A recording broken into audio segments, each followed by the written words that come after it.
Que la paix et la grâce de Dieu soient avec chacun de vous en ce deuxième dimanche du mois de janvier de 2021.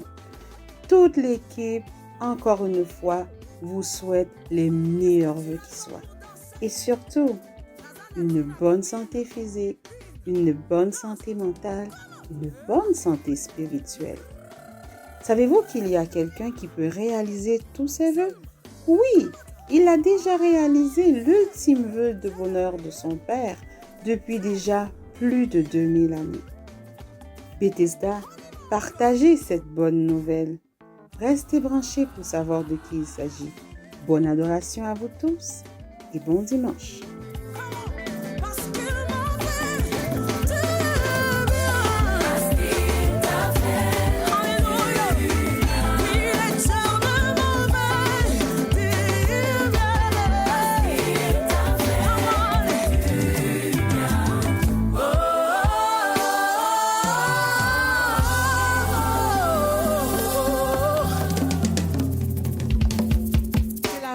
Et la grâce de Dieu soit avec chacun de vous. Amen. Amen. On est 10 janvier 2021, deuxième dimanche déjà de l'année. Et nous vous disons bienvenue à ce culte d'adoration. Préparez vos cœurs pour adorer l'agneau immolé. Amen. Amen.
frères, le vœu de mon cœur et ma prière à Dieu pour eux, c'est qu'ils soient sauvés.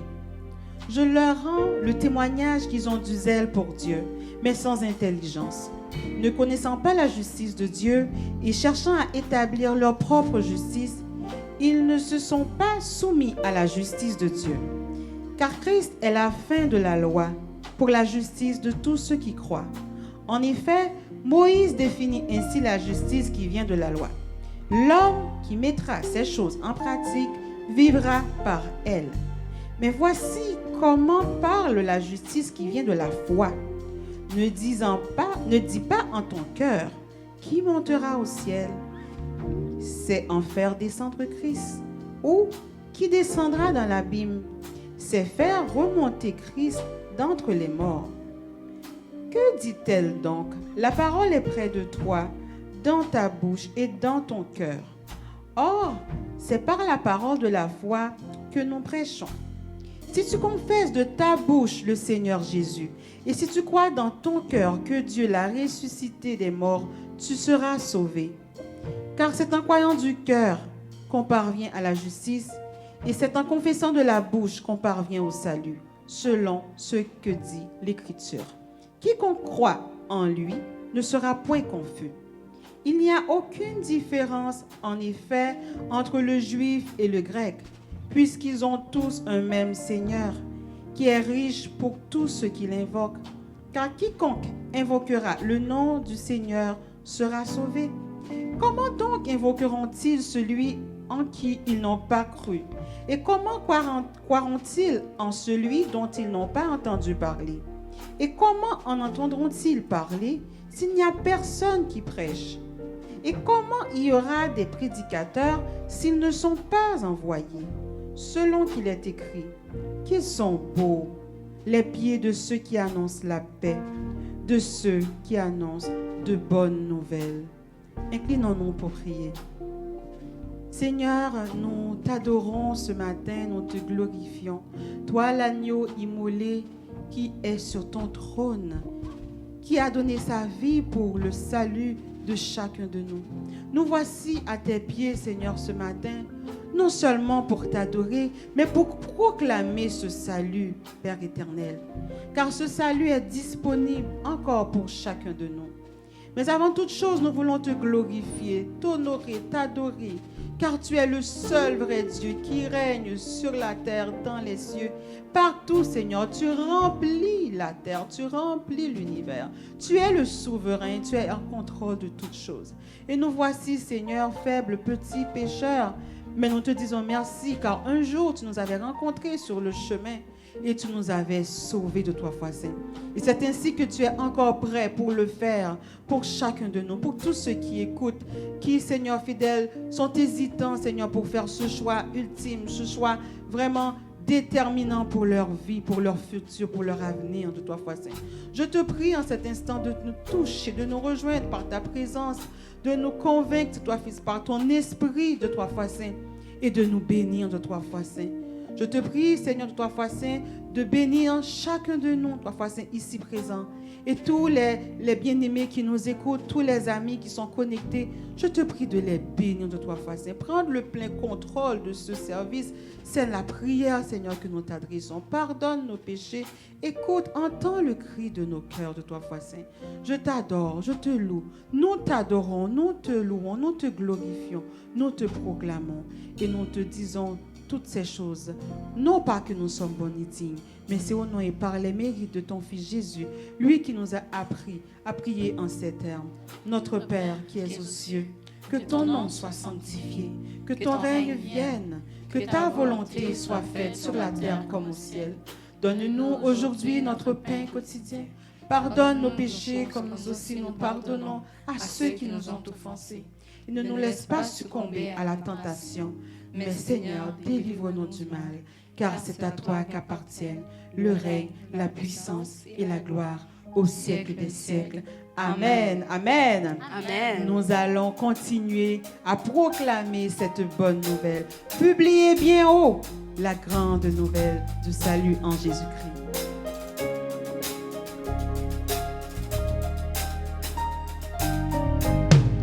Publiez publiez bien haut la grande nouvelle. Le ciel est ouvert à tout être humain. La route est tracée, un guide fidèle vous conduira par la mer. Oh, le salut pour tous, le salut par grâce, à tous c'est offert, à tous c'est donné. Oh, venez pécheurs, venez, le temps passe et vous serez pardonnés. Publiez bien haut la grande nouvelle. Le sang de Jésus a tout effacé. Où que vous soyez, c'est vous qui l'appelle, vous qui l'avez offensé. Oh, le salut pour tous, le salut par grâce, à tous c'est offert, à tous c'est donné. Oh, venez pécheurs, venez, le temps passe et vous serez pardonnés.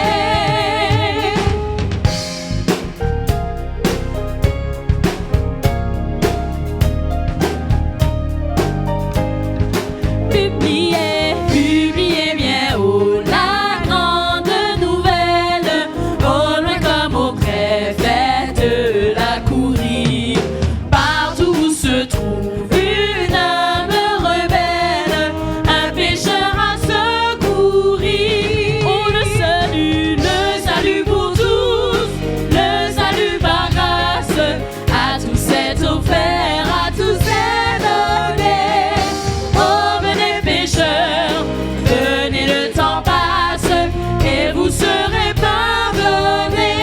Oh, le salut pour tous, le salut par grâce, à tous c'est offert, à tous c'est donné.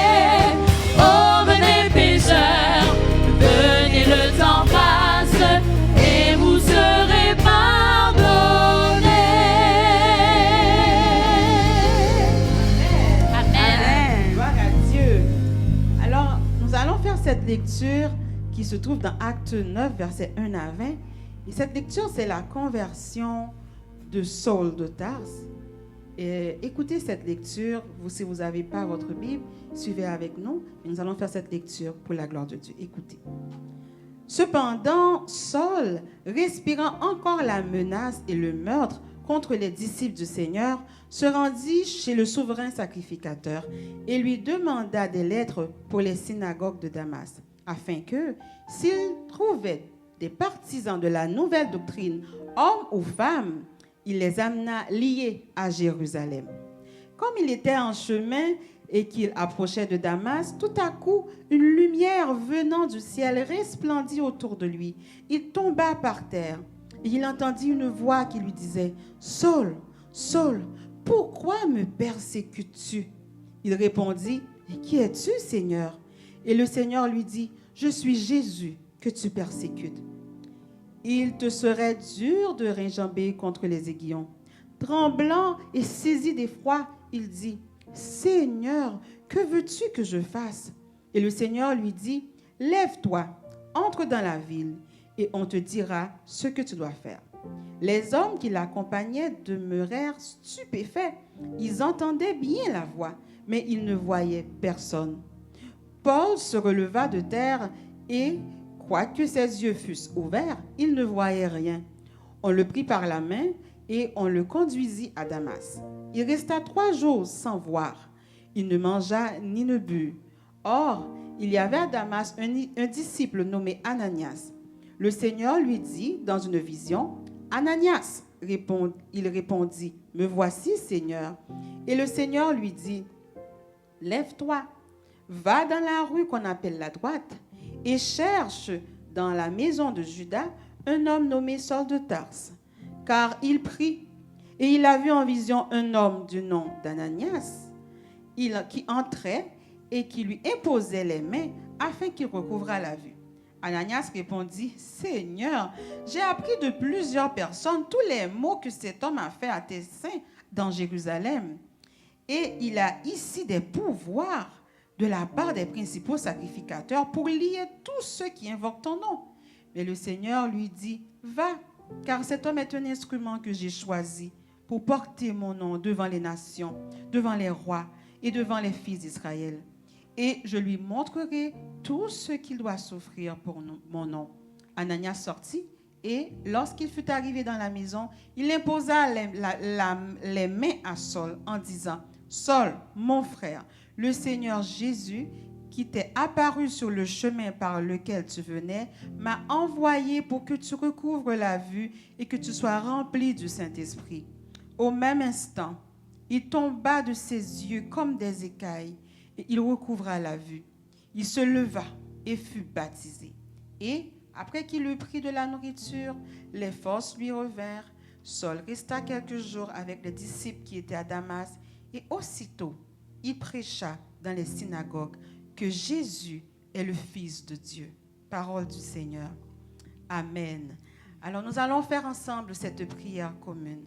Nous allons prier pour que Dieu continue à faire cette œuvre par son Saint-Esprit dans le cœur de tous ces personnes, ces hommes et ces femmes qui n'ont pas encore, vraiment, qui ne se sont pas encore soumis à cette bonne nouvelle, à ce pouvoir qu'est le Saint-Esprit de Dieu pour transformer leur vie.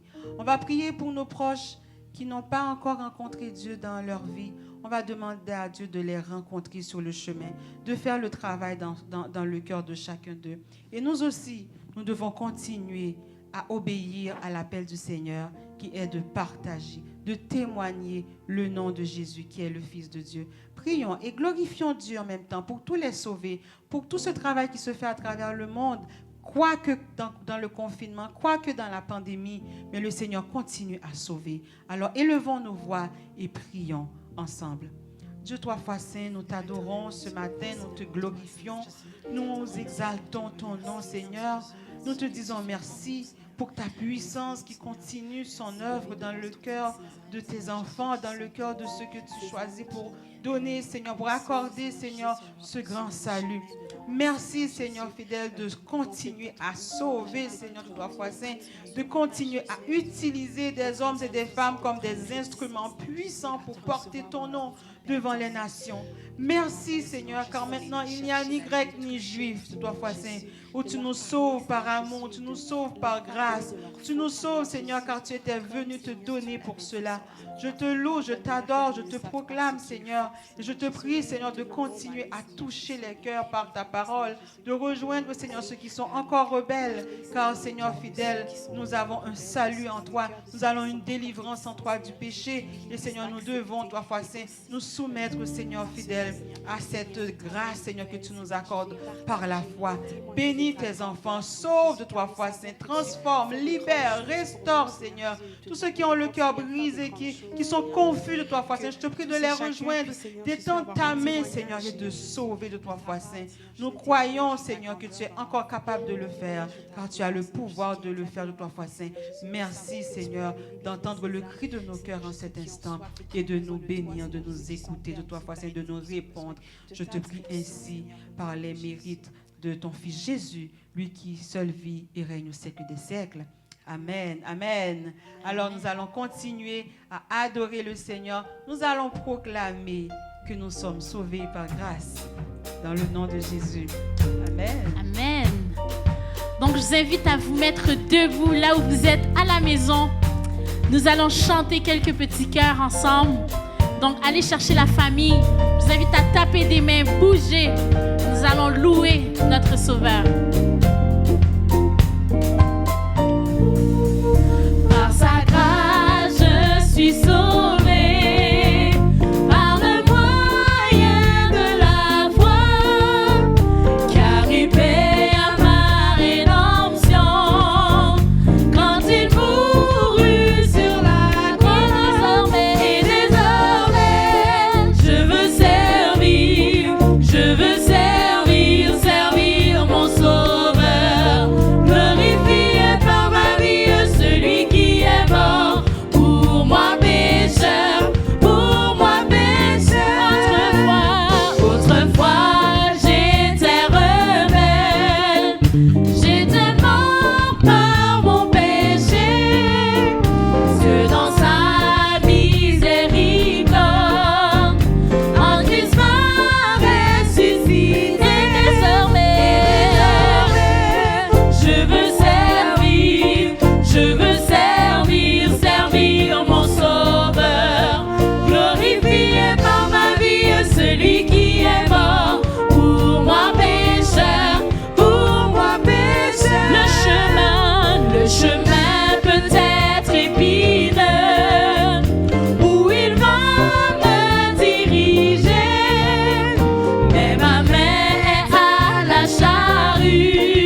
au-dessus de tout nom. Il a reçu le nom au-dessus de tout nom. Tout genou fléchira lorsqu'on parlera de l'agneau. Tout genou fléchira lorsqu'on parlera On va de redire l'agneau. encore. Il a reçu le nom au-dessus de tout nom. Il a reçu le nom au-dessus de tout nom. Tout genou fléchira lorsqu'on parlera de l'agneau. Tout genou fléchira lorsqu'on parlera de l'agneau. Oh, adorons Jésus, il est le Seigneur. Adorons Jésus, il est le Seigneur. Il est le roi des rois, le Seigneur des seigneurs. Il est le roi des rois, le Seigneur des seigneurs. Il a reçu le nom au-dessus de tout nom. Il a reçu le nom au-dessus de tout nom. Tout genou fléchira lorsqu'on parlera de l'agneau. Tout genou fléchira lorsqu'on parlera de l'agneau. Oh, il a reçu le nom au-dessus de tout nom. Il a reçu le nom au-dessus de tout nom. Tout genou fléchira lorsqu'on parlera de l'agneau. Tout genou fléchira lorsqu'on parlera de l'agneau. Adorons Jésus, il est le Seigneur. Adorons Jésus, il est le Seigneur. Il est le roi des rois, le Seigneur des seigneurs. Il est le roi des rois, Le Seigneur des seigneurs. adorons Jésus, il est le Seigneur. Adorons Jésus, il est le Seigneur. Il est le roi des rois, le Seigneur des seigneurs.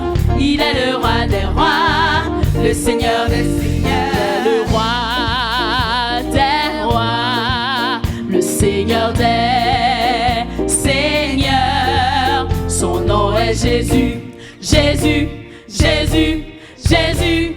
Oh,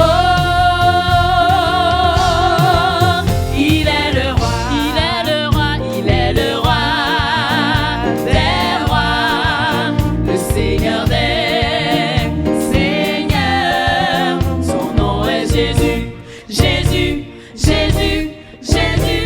Oh,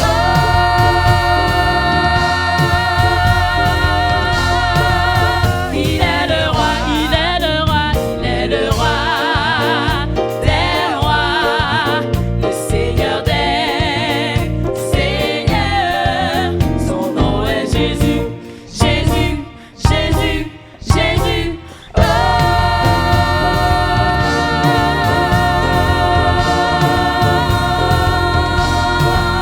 il est le roi, il est le roi, il est le roi des rois, le Seigneur des seigneurs. Son nom est Jésus, Jésus, Jésus, Jésus.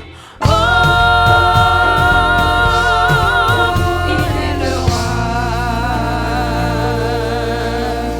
bon Dieu, ou fidèle,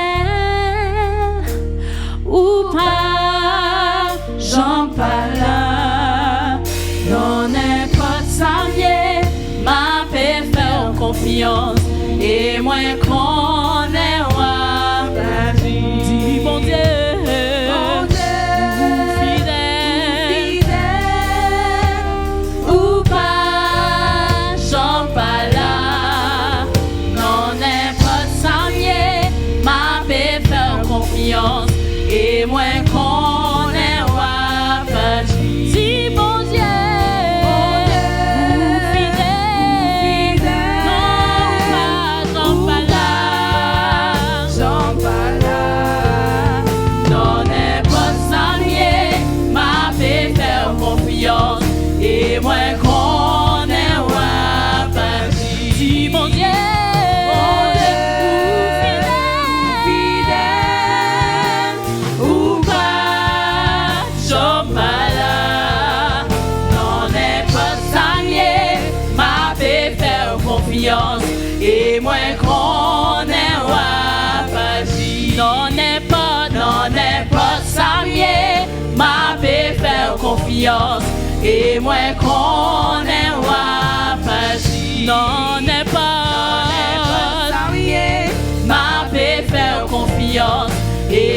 connais Wafaji. Non n'est pas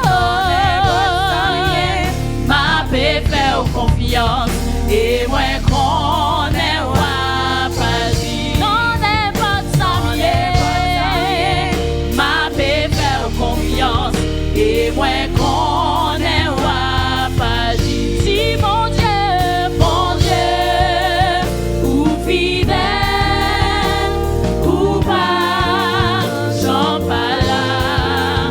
Non n'est pas sérieux, ma paix faire confiance et moi connais Wafaji. Non n'est pas sérieux, ma paix faire confiance et moi connais Wafaji. Non n'est pas sérieux, ma paix faire confiance et moi connais Wafaji.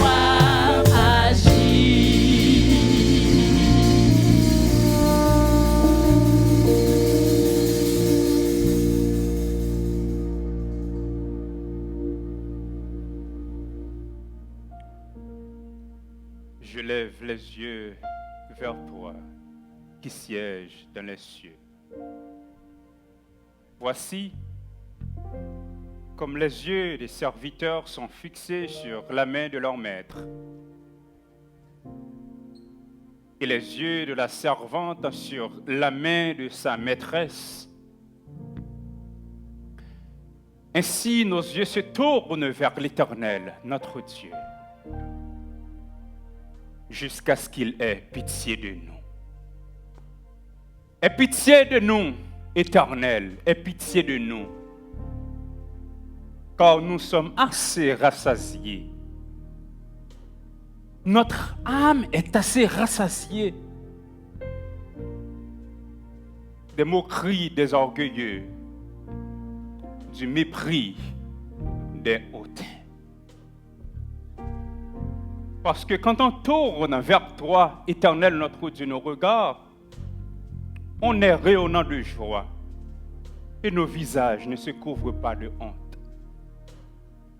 Et c'est avec cette certitude, c'est avec cette assurance, cette pleine conviction que tu es le Dieu qui écoute nos prières, que nous nous courbons devant toi pour t'acclamer, pour t'adorer, pour t'exalter et pour réclamer ta grâce et tes faveurs. Nous te remercions, Seigneur, car tu es Dieu d'éternité en éternité. Tu n'as ni changement ni ombre de variation et tu nous le prouves à nouveau. Encore pendant ces jours difficiles, tu es sur ton trône et tu domines.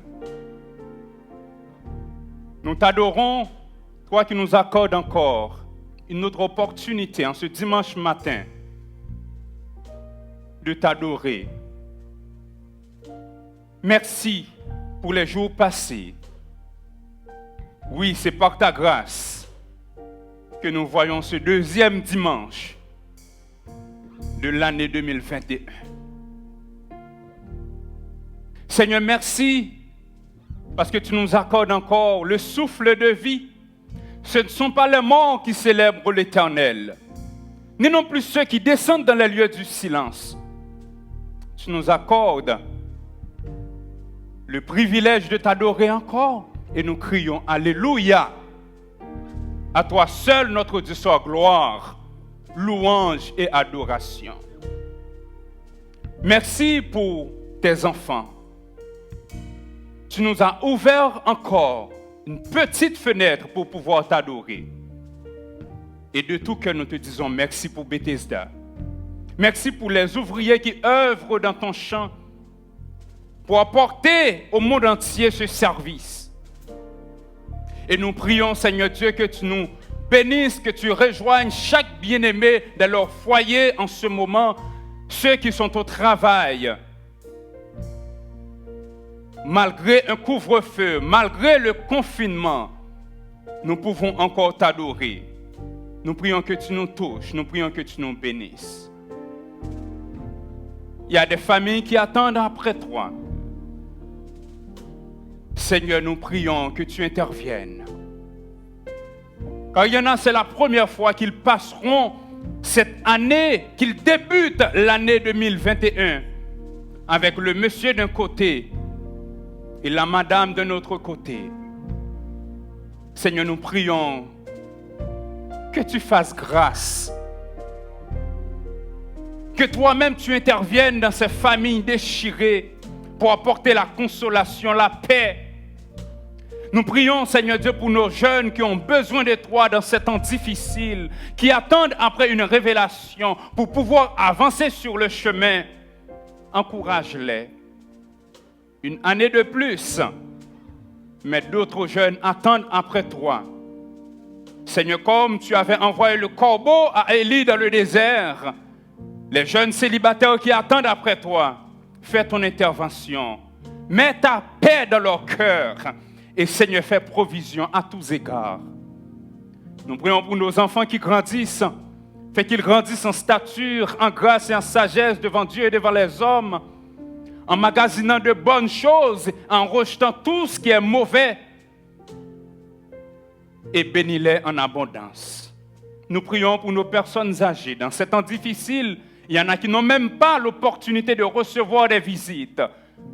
Toi, Seigneur, le soutien par excellence, nous prions de les soutenir. Seigneur, nous prions que tu relèves ceux qui sont courbés, qui sont tombés. Donne la main, Seigneur Dieu, à ceux qui sont par terre. Fortifie ceux qui sont affaiblis et dis la paix à ceux qui vivent dans la peur. Seigneur, merci pour les ouvriers, les musiciens, les chantres, les techniciens. Seigneur, nous prions que tu multiplies ta faveur dans leur vie afin qu'ils continuent de travailler dans ton champ. Seigneur, bénis les leaders, bénis le pasteur. Nous prions que tu bénisses, Seigneur, chaque dirigeant. Et aide-nous, Seigneur Dieu, à avancer dans ton champ avec crainte et tremblement, dans une parfaite communion avec toi, comme le thème de l'année le dit bien, dans l'unité. Et qu'on continue, Seigneur Dieu, à grandir dans la foi. Seigneur, nous prions pour ceux qui sont malades. Il y en a qui sont affectés par le COVID-19. Toi, tu as l'opportunité, toi, tu as la force et la toute-puissance de les guérir. Même ceux qui se trouvent actuellement dans les soins intensifs.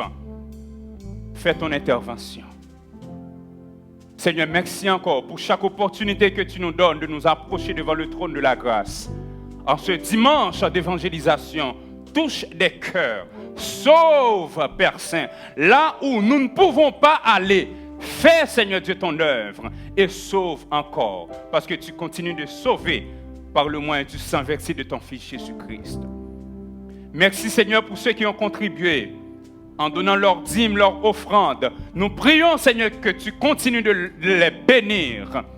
Et ceux qui n'en ont pas, fais provision pour les prochaines fois. Pendant que nous prions pour ceux qui attendent après toi pour un dossier d'immigration, pour ceux qui ont perdu leur emploi à cause de la situation actuelle. Seigneur, fais provision. Encore ce matin, merci de nous donner l'opportunité de t'écouter nous parler. Bénis le message de ta parole. Bénis-nous, Seigneur. Car tu as l'occasion et tu as la toute-puissance de le faire. Entends le cri de nos cœurs et ajoute pour nous à ces faibles mots.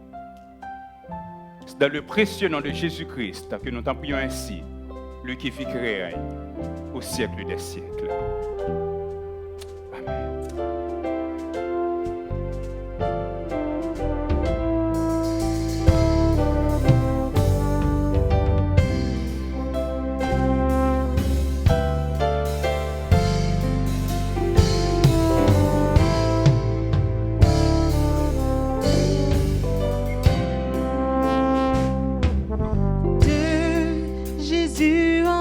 Tu la voix, divin appel d'amour. Oh, mon frère, il s'adresse à toi, divin appel d'amour. Tous mes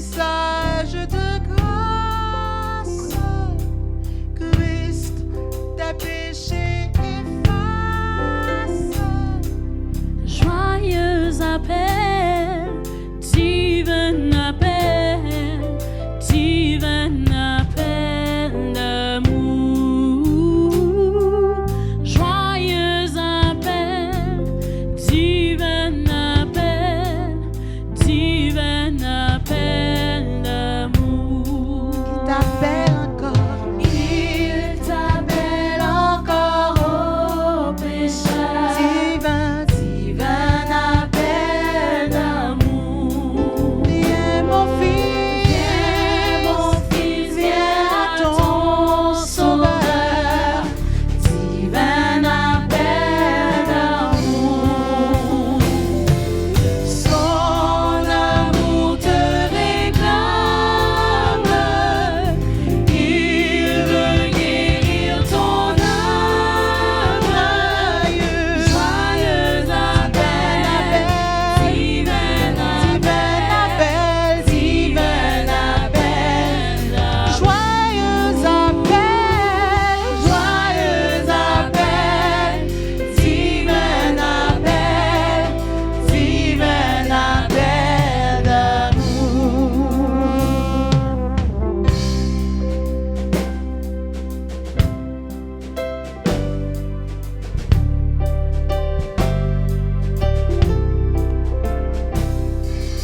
À sa voix qui peut résister, divin appel d'amour. il s'est donné. Il s'est donné pour nous sauver, divin appel d'amour. Ô Jésus notre Oh Jésus notre Maître, à toi nous voulons à toi nous voulons joyeux appel, joyeux divin appel, divin appel, divin appel, joyeux appel, joyeux divin appel, divin appel, divin appel, joyeux appel,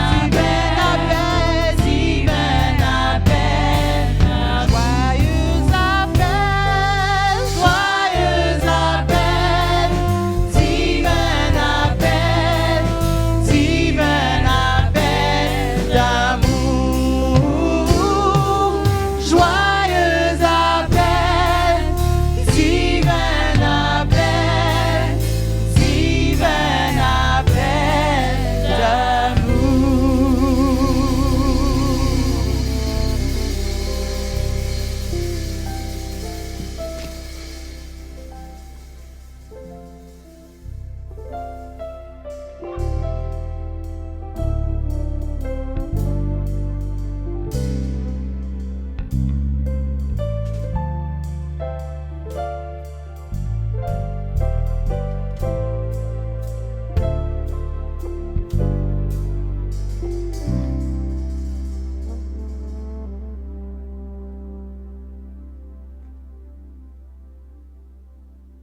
Amen. Et que l'Église de Dieu dise Amen. Amen. C'est un privilège pour nous ce matin pour être avec vous, pour entrer chez vous. Et depuis hier soir, on ne parle plus de confinement, mais on parle de couvre-feu. Un nouveau vocabulaire. Alors, avec ce COVID-19, on aura beaucoup à apprendre, beaucoup de vocabulaire. Une nouvelle année, nous remercions le Seigneur qui nous permet encore de voir ces jours.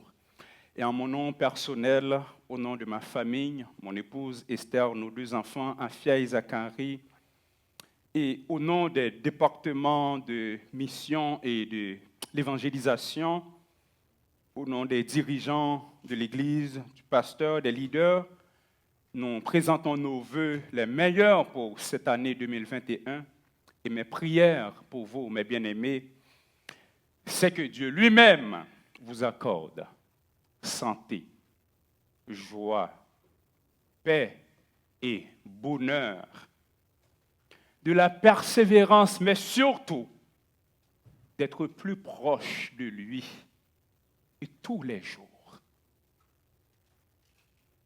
Tous les jours, d'être plus proche de lui. C'est nos prières pour vous pour cette année 2021. L'année 2020 a été marquée par plusieurs grands événements, des nouvelles qui ont bouleversé la vie des gens et nous a amenés à se poser toutes sortes de questions. On peut noter l'arrivée de la COVID-19 et qui continue jusqu'à présent. Et je me rappelle lorsque ça a été commencé au mois de mars, j'avais dit au début de cette pandémie, malheureusement, la COVID-19 fait des ravages, mais aussi les autres maladies continuent de faire des ravages. Également. Et on peut noter la mort de Kobe Bryant, qui n'a pas été par la COVID-19, la mort de Maradona, la mort de Chadwick Boseman.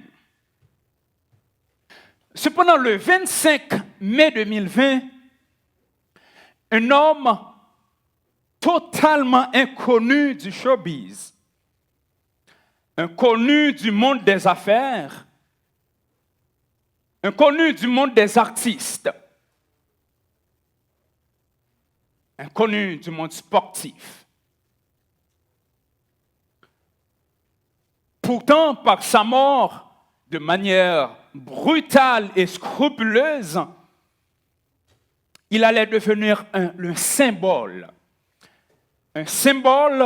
d'un mouvement mondial, d'un continent à l'autre, un mouvement sans précédent appelé Black Lives Matter. Son nom est George Perry Floyd Jr. Cet événement, mes bien-aimés, bien qu'il existait déjà la mort des Noirs aux États-Unis par la police ou encore par d'autres personnes, a permis de prendre conscience sur une situation qu'on pourrait qualifier d'endémique et révoltante. Cependant, on a pu remarquer un autre côté, je dirais, noir de ce mouvement. J'ai entendu des gens qui se sont exprimés après la mort de George Floyd en ces mots pour dire pourquoi l'autre n'était pas mort avant. Alors, dans le bon créole là, il dit, pour qui ça? Il n'est pas mourir avant que il était tué l'autre là. Et ça a amené à une réflexion sur la vie humaine, la valeur de la vie humaine aux yeux de Dieu. Et nous également, en tant que croyants, comment on doit considérer la vie des gens.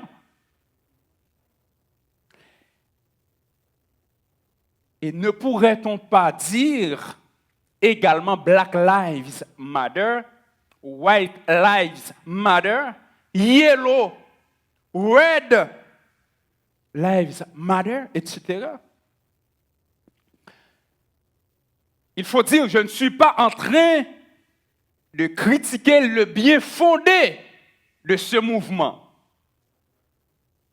Loin de moi l'idée. Mais seulement, je voulais qu'on regarde un peu plus loin de cette situation à la lumière de la Bible.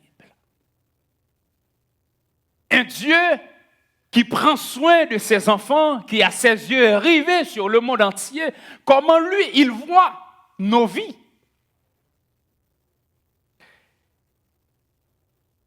Et je vais lire pour vous ces mots dans Luc chapitre 15, versets 1 à 32. Je suis conscient que c'est quand même 32 versets, mais pour le besoin de la cause, je vous prie de m'excuser à l'avance pour la longueur de la lecture et tout en portant une attention particulière.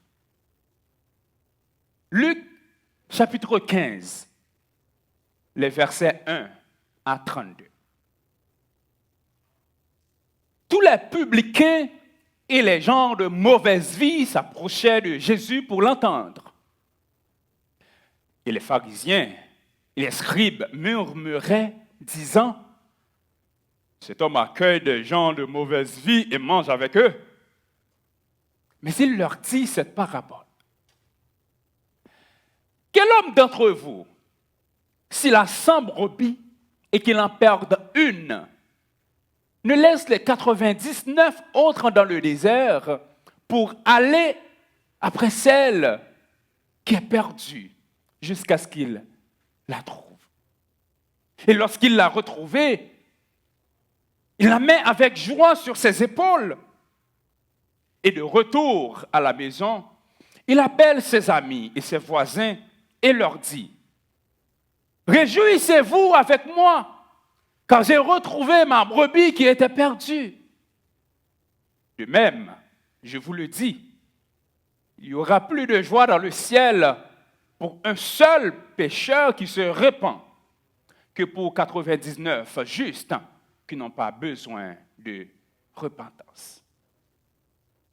Ou quelle femme, si elle a 10 drachmes et qu'elle en perde une, n'allume une lampe, ne balaie la maison et ne cherche avec soin jusqu'à ce qu'elle la retrouve.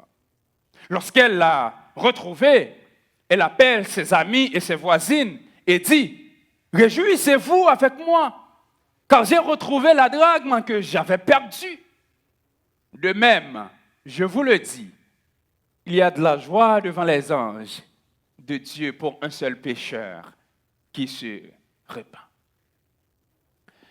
Il dit encore, un homme avait 2 fils. Le plus jeune dit à son père, « Mon père, donne-moi la part de bien qui doit me revenir. » Et le père leur partagea son bien. Peu de jours après, le plus jeune fils, ayant tout ramassé, partit pour un pays éloigné, où il dissipa son bien en vivant dans la débauche. Lorsqu'il eut tout dépensé, une grande famine survint dans ce pays, et il commença à se trouver dans le besoin. Il alla se mettre au service d'un des habitants du pays, qu'il envoya dans ses champs garder les pourceaux. Il aurait bien voulu se rassasier des carouges que mangeaient les pourceaux, mais personne ne lui en donnait. Étant entré en lui-même, il se dit, « Combien de mercenaires chez mon père ont du pain en abondance, et moi ici, je meurs de faim. Je me lèverai, j'irai vers mon père, et je lui dirai, « Mon père, j'ai péché contre le ciel et contre toi. Je ne suis plus digne d'être appelé ton fils. Traite-moi comme l'un de tes mercenaires. » Et il se leva et alla vers son père. Comme il était encore loin, son père le vit et fut ému de compassion. Il courut se jeter à son cou et le baisa. Le fils lui dit, « Mon père, j'ai péché contre le ciel et contre toi. Je ne suis plus digne d'être appelé ton fils. » Mais le père dit à ses serviteurs, « Apportez vite la plus belle robe et l'en revêtez. Mettez-lui un anneau au doigt et des souliers aux pieds. Amenez le veau gras et tuez-le. Mangeons et réjouissons-nous. Car mon fils que voici était mort, il est revenu à la vie. Il était perdu et il est retrouvé. et ils commencèrent à se réjouir. Or, le fils aîné était dans les champs. Lorsqu'il revint et approcha de la maison, il entendit la musique et les danses. Il appela un des serviteurs et lui demanda ce que c'était. Ce serviteur lui dit, « Ton frère est de retour, et parce qu'il l'a retrouvé en bonne santé, ton père a tué le veau gras. » Il se mit en colère et ne voulut pas entrer. Son père sortit et le pria d'entrer. Mais il répondit à son père, « Voici, il y a tant d'années que je te sers sans avoir jamais transgressé tes ordres, et jamais tu ne m'as donné un chevreau pour que je me réjouisse avec mes amis. Et quand ton fils est arrivé, celui qui a mangé ton bien avec des prostituées, c'est pour lui que tu as tué le veau gras. Mon enfant, lui dit le père, tu es toujours avec moi, et tout ce que j'ai est à toi. Mais il fallait bien s'égayer et se réjouir, parce que ton frère que voici était mort. Il est retrouvé.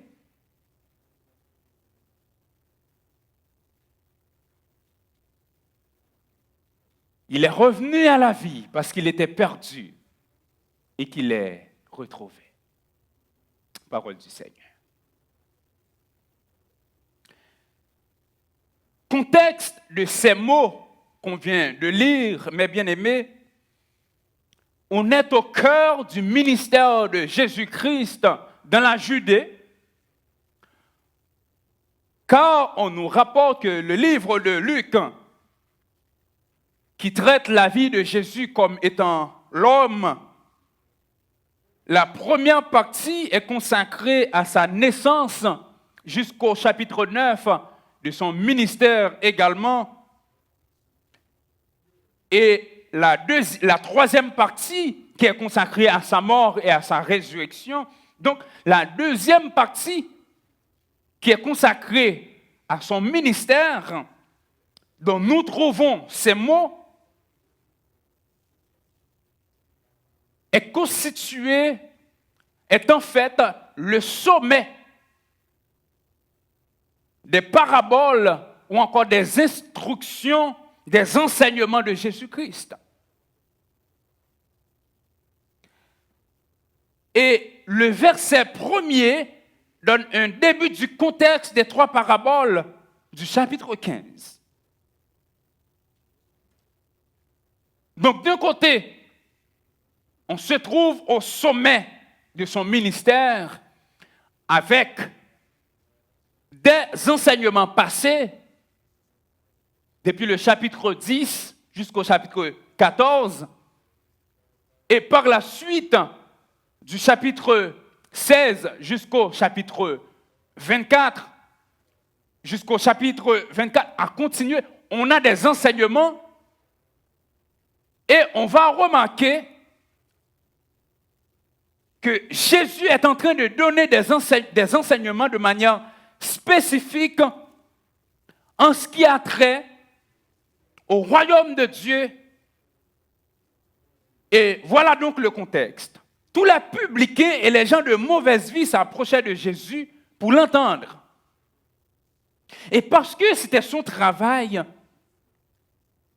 comme nous l'a rapporté Matthieu 4, verset 23, il enseignait, il guérissait et il prêchait. Donc, les pharisiens et les scribes qui avaient toujours quelque chose à dire, ils avaient profité également de cette occasion pour aller dire quelque chose.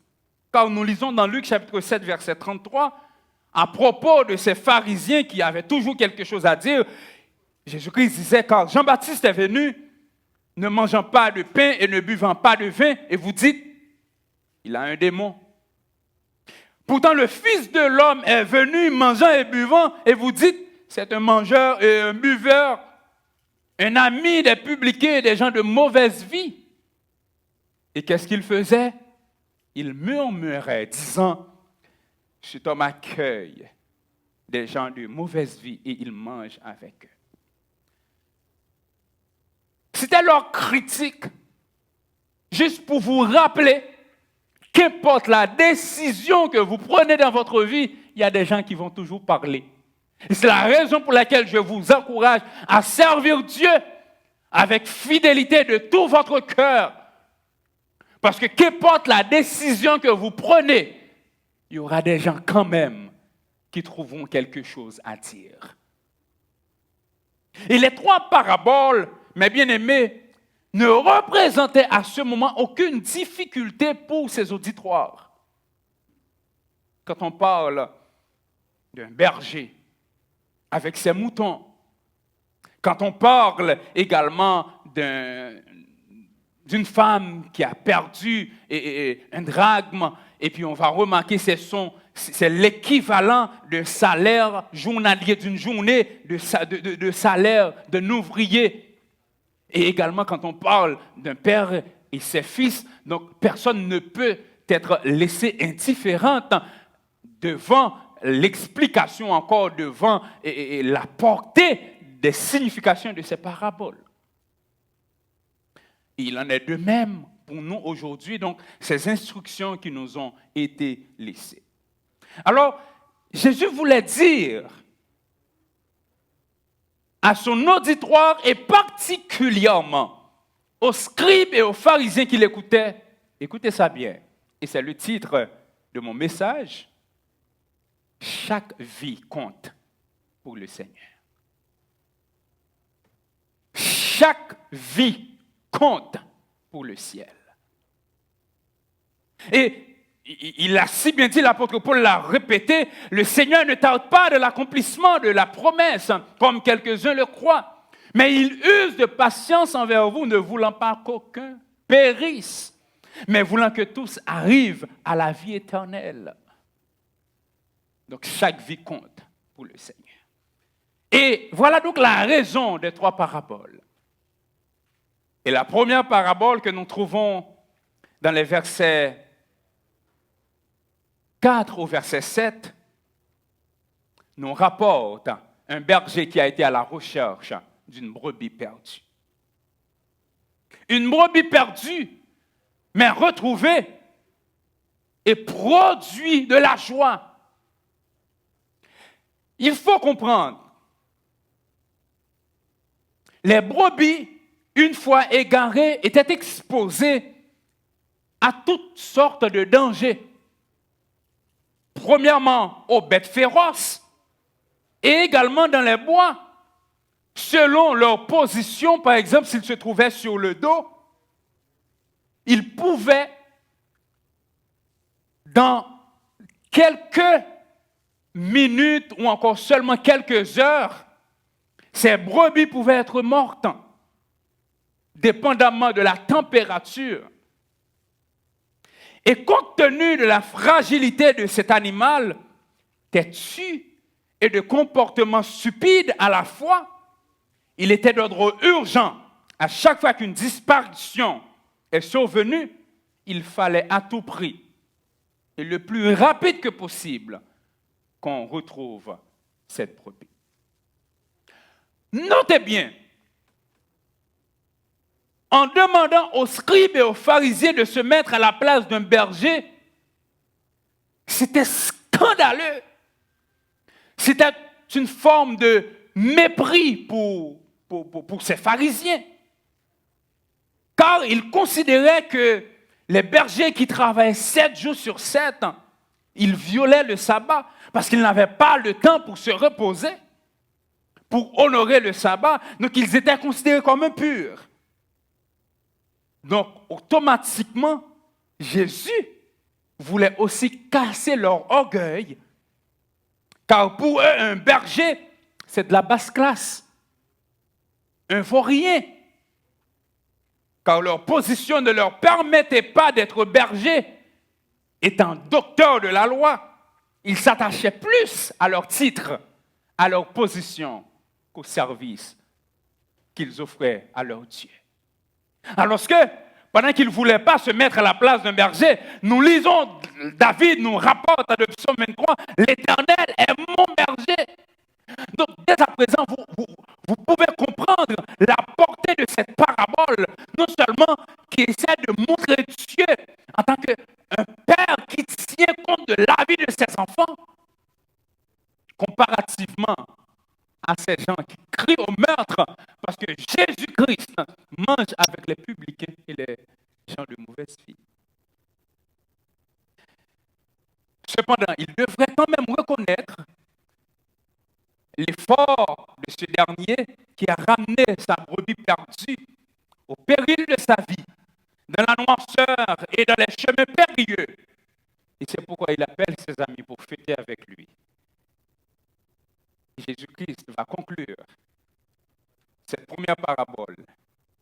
Je vous le dis, il y aura plus de joie dans le ciel pour un seul pécheur qui se répand que pour 99 justes qui n'ont pas besoin de repentance.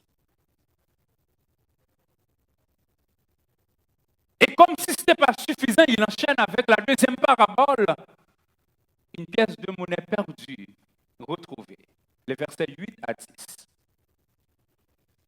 Maintenant, une autre couche de la société que les pharisiens et les scribes considéraient comme insignifiants. Les femmes, c'est encore plus dur pour eux de se mettre à la place d'une femme quand Jésus-Christ disait « Ou quelle femme, si elle a 10 drachmes et qu'elle en perde une, n'allume une lampe, ne balaie la maison, ne cherche avec soin jusqu'à ce qu'elle la retrouve. » Il ne voulait pas se mettre à la place de la femme. Et vous comprenez, l'effort déployé par cette femme qui avait perdu son drachme, qui avait perdu cette pièce de monnaie, on nous dit l'idée de cette recherche intense sous-entend la volonté et l'urgence, car elle a pris une lampe, elle balait la maison qui remplissait de poussière et de débris pour par la suite chercher avec soin. Et lorsqu'elle a retrouvé cette pièce, elle a appelé avec joie ses voisins, ses voisines pour fêter avec lui, avec elle, parce qu'elle a retrouvé cette pièce. Et vous comprenez l'importance de la venue de Jésus-Christ dans ce monde pour nous enlever dans la poussière, qui a mis sa main dans la boue pour nous chercher, pour nous sauver. Mais pourtant, les pharisiens ne voulaient pas comprendre ça. Et voyant encore leur scepticisme, Jésus-Christ a enchaîné avec cette troisième parabole. Un fils perdu, mort, mais retrouvé, revient à la vie. Les versets 11 à 32. Si les deux premières paraboles mettent l'emphase sur Dieu, son amour, lui qui cherche le pécheur perdu, cette dernière nous présente donc l'homme dans sa chute, dans sa misère et dans sa prise de conscience pour l'amener à la repentance. Cependant, il faut remarquer, si les deux premières paraboles étaient considérées comme scandaleuses, cette dernière allait être encore pire et même disgracieuse aux yeux des pharisiens et des scribes qui étaient là. Et ça n'a fait qu'exacerber la patience de ces détracteurs. Vous comprenez très bien, quand on parle d'héritier, il faut qu'il y ait un décès. Mais cependant, nous pouvons lire au verset 12, l'homme qui avait ses deux fils, le plus jeune, dit à son père, « Mon père, donne-moi la part de bien qui doit me revenir. » C'était quelque chose d'impensable car le Père est encore vivant. On ne peut pas faire de choses pareilles. Dans le langage, pour l'actualiser pour vous aujourd'hui, c'est comme une mère de famille qui a une jeune fille de 10-11 ans et puis qui est venue vers sa maman pour lui dire, maman, je veux aller vivre avec mon copain. À l'âge de 11 ans, à l'âge de 12 ans. C'est comme ça qu'on l'aurait considéré aujourd'hui. Une telle demande à l'époque avait pour résultat la punition du fils et même le chasser de la maison, sans rien donner. Pourtant, le père acquiesce à cette demande et fait comme l'enfant a demandé. Donc pour les Juifs, c'est un scandale, c'est quelque chose d'extraordinaire. Et puis nous allons lire plus tard, effectivement, le fils est parti dans un pays éloigné pour tout dépenser dans la débauche. Et comme l'argent qu'il avait n'était pas placé pour apporter de l'argent, car le but de l'enfant à cette époque, à ce moment, c'était la débauche. Alors on nous dit, il a tout dépensé, et quand il a fini de tout dépenser, il se trouvait dans le besoin. Et comme un malheur n'arrive pas seul, une situation hors de son contrôle arrive également, une famine dans le pays. Alors, désespéré de sa situation, il est allé se mettre au service d'un des habitants de la ville pour lui demander quelque chose à faire. Qu'est-ce qu'on lui a donné? Garder et prendre soin des cochons. Il faut bien comprendre que les Juifs, non seulement avaient considéré le porc comme impur, mais ils n'ont pas fait l'élevage des porcs non plus. Donc c'est considéré aux païens de prendre soin des porcs. Mais voilà donc le fils qui s'est retrouvé dans le besoin. Non seulement il allait se mettre au service d'un des habitants, qui ne l'a pas employé pour diriger comme un administrateur de sa maison, mais de préférence, aller garder les cochons. Cela ne faisait que monter donc l'attente des pharisiens et des scribes qui étaient là, qui attendaient la fin donc de cette histoire. Comment le Fils va être fini? Quel sera donc son sort final? Mais juste pour vous dire, chaque vie compte pour le ciel. Et le travail de Dieu jusqu'à aujourd'hui, c'est de sauver les âmes perdues. Et c'est ce qu'il veut faire pour vous ce matin, pour vous ramener à lui.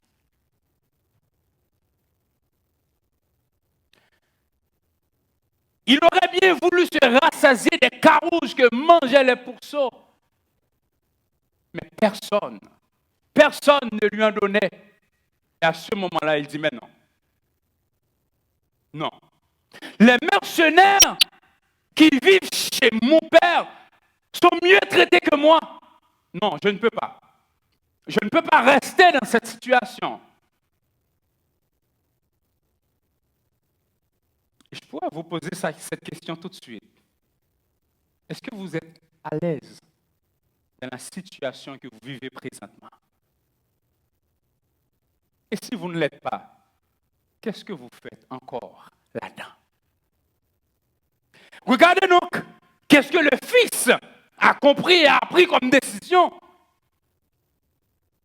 Étant entré en lui-même, après cette prise de conscience, il dit, mais non, je dois retourner chez mon père. Je dois retourner chez mon père. Même si il ne va plus me considérer comme un de ses fils, Mais étant donné que les serviteurs sont mieux traités chez lui, il pourra me traiter comme l'un de ses serviteurs et j'aurai une vie bien meilleure. À ce moment-là, les pharisiens et les scribes qui écoutaient attendent quel sera donc le sort de l'enfant. Probablement, ils se sont dit en eux-mêmes, ah, comme il a tout mangé, donc arrivé chez son père, il va voir ce qu'il avait mérité. Donc, arrivé à la maison, le père va le recevoir avec une volée de bâtons, de mépris, et va lui forcer de faire de la pénitence avant de le recevoir. Non seulement pour effacer la honte, mais aussi pour enlever ce mépris qu'il avait subi lorsqu'il avait accordé les biens à l'enfant. Mais écoutez, le verset 20 nous dit, et il se leva et alla vers son père. Et comme il était encore loin, son père le vit et fut ému de compassion. Il courut se jeter à son cou et l'embrassa. Ce geste est encore plus choquant pour les gens qui l'écoutaient, car ils s'attendaient de voir le père humilier le fils, lui faire de la pénitence pendant un certain temps avant de l'accepter et de l'inclure de la famille. Mais au lieu de ça, c'est le père qui est allé à sa rencontre. Et quand le fils a commencé à s'expliquer, le père ne lui a même pas permis de terminer ses mots. Il a appelé ses serviteurs et dit, « Apportez vite la plus belle robe et revêtez-le. Mettez-lui un anneau au doigt et des souliers aux pieds. Amenez le veau gras et tuez-le. Mangeons et réjouissons-nous. » Voilà donc l'attitude que Dieu manifeste envers ses enfants qui sont de retour à la maison. Après tant de temps dehors, revenus sur leurs pas, au pied de leur Créateur, au pied de leur Père, Dieu manifeste de la compassion, de la bonté, de la miséricorde en accueillant ses enfants repentants. Qu'est-ce que ça nous apprend aujourd'hui? Premièrement, vous allez retrouver à chacune de ces paraboles, il y a d'abord un bien qui a été perdu, soit le fils, le berger, un drachme, cette pièce de monnaie, ou encore, vous allez retrouver la joie parce que ces biens ont été retrouvés.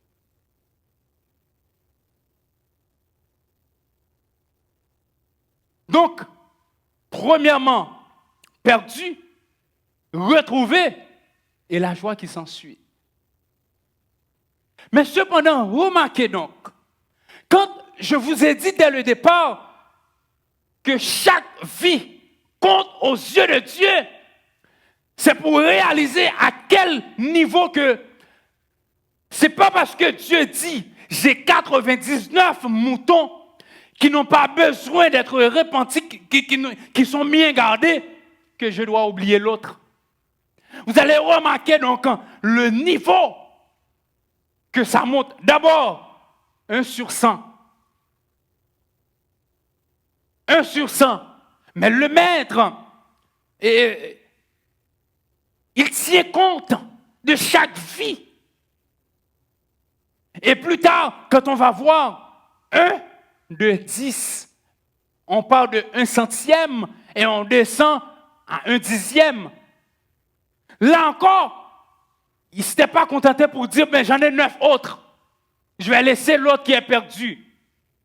Vous comprenez, quand on parle de cette pièce de monnaie qui est l'équivalent d'une journée de travail, peut-être pour vous, vous dites, mais c'est rien, un denier. Mais réalisez aujourd'hui, vous partez travailler et puis votre journée de travail, alors cette journée ne t'appartient pas.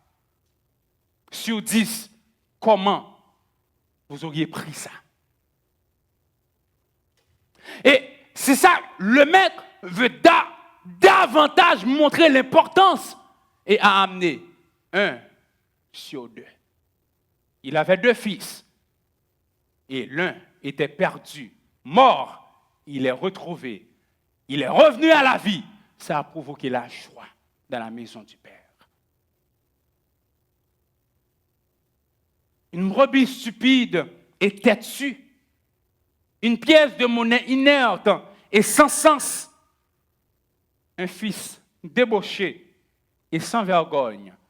Pourtant, chaque vie compte aux yeux de Dieu. Vous réalisez, d'abord, la brebis qui est égarée, têtue dans sa position, Dieu quand même, son maître, a été à sa recherche. Et également, cette pièce de monnaie qui n'a aucun sens, soit pour crier, pour appeler à l'aide, son maître a été à sa recherche. Et quand le fils lui-même était perdu, il a été à sa recherche. Chaque vie compte aux yeux de Dieu. Je vais terminer avec cette histoire que vous connaissez sans nul doute. Vous savez, le 11 septembre 1970, le fabricant de véhicules Ford a introduit un véhicule sur le marché qu'on appelait Ford Pinto. Et de 70 à 80, il y avait environ 3 millions de véhicules comme ça qui étaient sur la route. Mais il y avait un problème majeur avec ce véhicule. Qu'est-ce qui s'était passé? Le réservoir d'essence qui, à la suite d'un choc en arrière, pouvait être endommagé et dans certains cas exploser et déclencher un incendie. Et on appelait ce véhicule à cette époque barbecue humain de 4 places. Cependant, bien que le problème connu par les dirigeants, ils ont préféré de mettre un prix sur la tête des gens. Ils ont fait ce qu'on appelle un calcul de coût-bénéfice. Au lieu de faire un rappel, ils ont décidé de préférence de faire un calcul. Ils disent, si nous laissons le problème ainsi, admettons que nous avons 180 personnes décédées, nous allons quand même avoir un bénéfice de 49 millions. Mais si nous laissons le problème comme tel, qu'est-ce qui va se passer? Nous allons avoir un bénéfice. Si nous rappelons les véhicules, nous allons faire une perte de 137 millions. Ils ont décidé de préférence de dire pour chaque personne décédée, on va donner 200 000 $. Et ce qui devrait arriver, arriva. Le 10 août 1978, 3 jeunes filles à bord d'un Ford Pinto 73, percutées par un véhicule en arrière, a pris feu. Et les 3 jeunes demoiselles sont grillées et décédées sur place.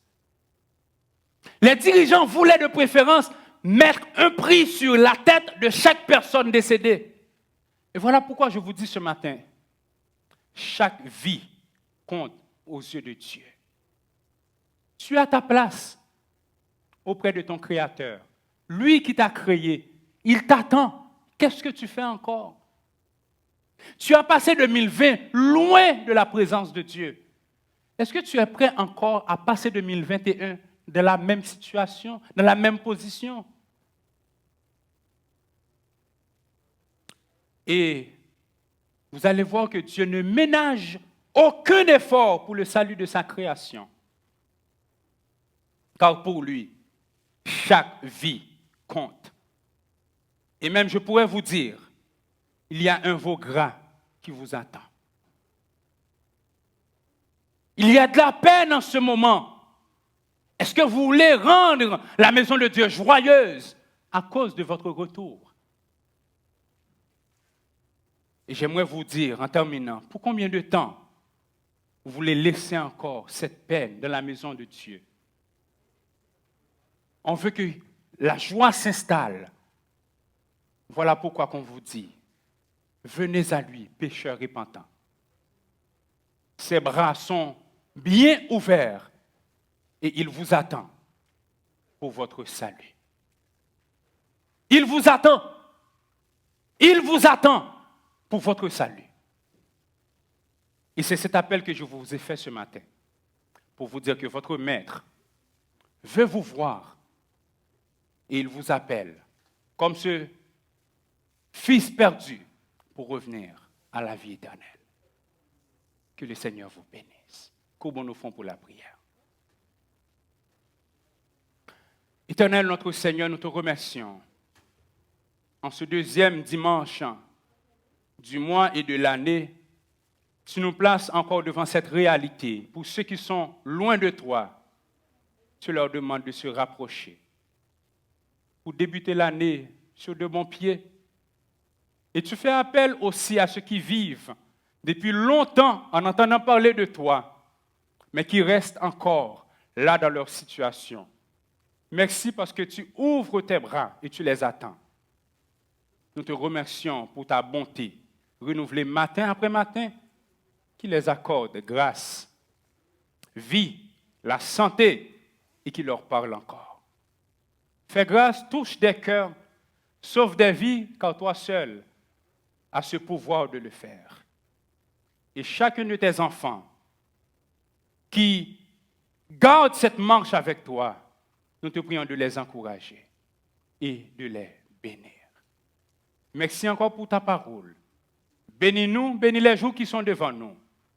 Et nous prions, Seigneur Dieu, même au milieu de ce couvre-feu, que tu nous aides à traverser ces moments difficiles, tout en continuant à garder les regards fixés sur toi, parce que tu es le Dieu qui est capable de nous aider. Entends le cri de nos cœurs. Bénis pour nous la semaine. Bénis pour nous les jours à venir. Bénis pour nous encore cette année 2021. Fais-nous grâce. Assiste-nous et bénis-nous, Seigneur. Dans le nom précieux de Jésus-Christ, nous t'en prions ainsi, qui vit, qui règne au siècle des siècles. Et maintenant que la paix et la grâce de Dieu qui surpasse toute intelligence garde nos cœurs, nos pensées en Jésus-Christ, dès à présent et pour toute l'éternité. Amen. Restez à l'écoute pour les annonces. Que la paix de Dieu Merci soit d'avoir adoré avec l'Église évangélique baptiste de Bethesda. Voici les annonces de la semaine. Les dames auront une série d'activités et de conférences du 24 au 29 janvier prochain. Le tout sera conclu par un jeûne de prière samedi le 30 janvier de 9h à midi sur la plateforme Zoom. On vous attend, branchez-vous tous les soirs de dimanche le 24 au vendredi le 29 et le samedi matin de 9h à midi. Les présentations au temple des nouveaux bébés sont suspendues jusqu'à nouvel ordre. Lorsque nous serons de retour dans le sanctuaire, nous vous informerons de la prochaine date de présentation au temple. Soyez bénis. Compte tenu des annonces du gouvernement, l'Église est fermée jusqu'à nouvel ordre. Nous vous rappelons que vous pouvez toujours suivre nos services en ligne sur notre plateforme YouTube ou encore sur Zoom en composant le code d'accès 514-629-1453 suivi du carré. À 9h45, nous vous attendons pour l'école du dimanche. Vous vous connectez encore une fois sur Zoom 438-809-7799 ou à travers l'application et vous joignez une réunion. Le code d'accès 514-629-1453 et le mot de passe 7012. Pour continuer nos rencontres du début de l'année, nous aimerions rencontrer les responsables des départements suivants jeudi le 14 janvier à 19h30. Nous aimerions rencontrer les comités des chorales des jeunes, des juniors, des enfants de la Mass Choir, ainsi que la garderie. Nous vous attendons jeudi à 19h30 sur la plateforme Zoom 514-629-1453. Il est très important que vous soyez présents ainsi que votre comité. En conclusion de nos rencontres du début de l'année, nous aimerions rencontrer tous les leaders suivants avec leur comité samedi le 16 janvier à 19h30 sur la plateforme Zoom de l'Église, soit le 514-629-1453. Bienfaisance, les aînés, évangélisation, ménage, finances, jeunes de prière et chaînes de prière, ainsi que le groupe d'accueil. On vous attend samedi à 19h30. Salut David, salut Kiana. J'ai vu que tu t'es branché au tutorat cette semaine. Oui. Qu'est-ce que tu as fait? J'ai fait les multiplications. Et toi? Moi, j'ai fait les périmètres. Oui, on a vu ça. Bonjour les amis. Si tu veux te brancher, le code est 830 444 31477. On vous attend du lundi au vendredi. Bye. Est-ce que tu cherches un ministère pour servir? Est-ce que tu veux semer dans la vie des gens autour de toi d'une manière ou d'une autre pour la gloire de Dieu? Une belle opportunité s'offre à toi. Le département de l'évangélisation de l'Église aura sa première rencontre annuelle le dimanche 17 janvier 2021 à 18h30. Ça va se faire sur la plateforme Zoom. Le code d'accès est le 847-1628-4546 et le mot de passe 333-444. Tu peux aussi le faire par téléphone en composant le 438-809-7799 et le code d'accès 847-1628-4546. Suivi du carré. À bientôt! Le département de l'évangélisation vous invite à sa première veille de nuit de prière de l'année.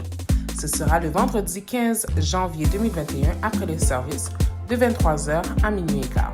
Connectez-vous soit par téléphone au 438-809-7799 ou en allant sur l'application Zoom et en entrant le code d'accès 847-1628-4546. Le mot de passe 333-444. Venez et intercédons. Toutes nos activités virtuelles continuent, c'est-à-dire les dames le lundi à 18h30, les cellules de prière selon vos quartiers respectifs, nos études bibliques le vendredi soir à 19h et le temps de prière des hommes le samedi à 18h30. Tous ces groupes se trouvent sur notre plateforme Zoom avec le code d'accès 514-629-1453. La matinée missionnaire des enfants. Si tu as entre 4 et 10 ans, connecte-toi avec nous sur Zoom le samedi matin à 9h50. Le code Zoom est le 437-148-1713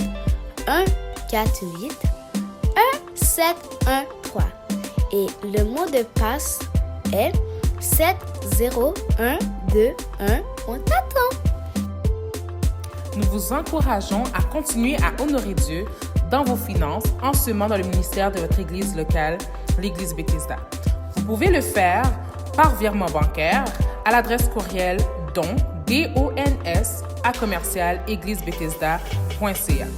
Toutefois, vous pouvez aussi aller sur le site internet de l'église et le faire par PayPal en cliquant sur Faire un don.